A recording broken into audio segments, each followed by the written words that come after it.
Halo, selamat datang di Mega Tutorial, teman-teman. Di sini saya mau kasihkan informasi buat teman-teman semua. Siapa tahu teman-teman bertanya akan hal ini sesuai dengan kawan kita yang bertanya. Sarannya, Pak, saya kan punya utang pinjaman online kurang lebih 27 juta dengan cicilan sebulan hampir 8 juta. Dan saya sudah nggak sanggup bayar cicilan yang terlalu besar. Jika saya mengambil utang bank untuk melunasi cicilan pinjaman online saya, lalu saya membayar cicilan bank dengan jumlah kecil, atau mending gagal bayar saja, pinjolnya nggak usah utang di bank. Kita baca komen. Tuhan kasih ujian hidup manusia dengan berbagai cara. Tujuan cuma satu, yaitu supaya mengingatnya. Ini Tuhan menguji apakah kamu kembali kepadaku, bertobat, dan seterusnya. Hubungan dengan status di atas itu riba ngajak berantuhan. Nah, ini untuk masalah riba, teman-teman. Galbay aja, kalau utang bank terus pinjol kamu lunasi, suatu saat pada waktu ekonomimu sulit, terus mau bayar cicilan bank nggak ada, akhirnya larinya ke pinjol lagi, akhirnya muter-muter gali lubang tutup lubang terus.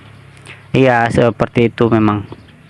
Itu yang dikhawatirkan. Khawatirnya udah bela-belain pinjam ke bank buat lunasin pinjaman online, pas ekonomi lagi sulit ujung-ujungnya minjol lagi. Bos, ini grup Galbay, kalau punya pikiran buat bayar. Kok punya pikiran buat bayar? Pinjol gak usah dibikin ribet, cairin semua limit Galbay aja. DC paling cuman beri surat tugas. Kalau sampai ngancem, laporkan ke OJK. Betul banget sarannya. Ini fakta terjadi pada saya sendiri. Ngambil pinjaman bank untuk lunasin pinjol, akhirnya pinjol gak lunas. Pinjaman bank juga iya, akhirnya pinjol harus digalbaikan. Lunasin dulu pinjaman yang ada agunannya. Iya, Kak, saya sendiri juga ngalami kayak gitu, akhirnya aku galbaikan.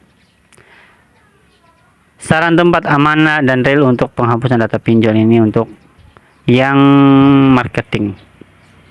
Galbay aja selagi aplikasinya aman buat digalbay. Nah, teman-teman, sebenarnya ini pribadi saya, saran dari pribadi saya. Kan semua pinjaman itu kan harus wajib kita bayarkan, teman-teman. Jadi kalau kita sudah ambil di beberapa aplikasi dengan pinjaman yang terlalu besar, terus kita tidak sanggup bayar, terus kita mau ambil utang di bank dengan tenor yang panjang dan total pinjaman yang kecil, itu bisa-bisa saja teman-teman lakukan, karena niat teman-teman itu untuk membayar semuanya dengan kebutuhan yang kurang gitu, atau yang bisa dibilang kecil untuk melakukan pembayarannya itu. Kalau ini bisa saja teman-teman lakukan, apalagi kalau memang teman-teman tidak ada niat untuk galbay.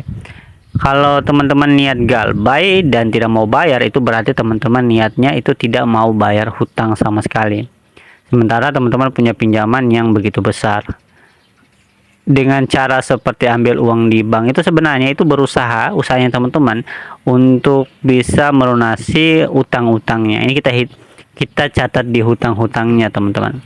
Jadi berusaha bayar hutang dan ambil pinjaman lagi di bank dengan tenor yang panjang dan cicilan yang ringan, itu adalah usaha supaya kita tidak lagi ambil pinjaman, terus kita berusaha untuk membayar utang-utang kita gitu. Ini bisa saja teman-teman lakukan. Ya, tinggal dari teman-teman mana yang teman-teman pilih. Kalau menurut saya itu bisa saja dilakukan. Kalau yang lain dibaca di komen tadi itu disuruh galbay. Tapi saya sarankan, kalau memang galbay berarti kita tidak membayar hutang. Kan kita pinjam uang, berarti kita harus bayar gitu, teman-teman. Jadi kalau teman-teman ambil, ya berdoa aja semoga tetap sehat terus untuk bayar, dan berdoa supaya kita dijauhkan dari riba, dijauhkan dari pinjaman, sama-sama dijauhkan dari pinjaman, dan berusaha keras untuk membayar pinjaman-pinjaman kita, teman-teman. Oke, semoga bisa bermanfaat.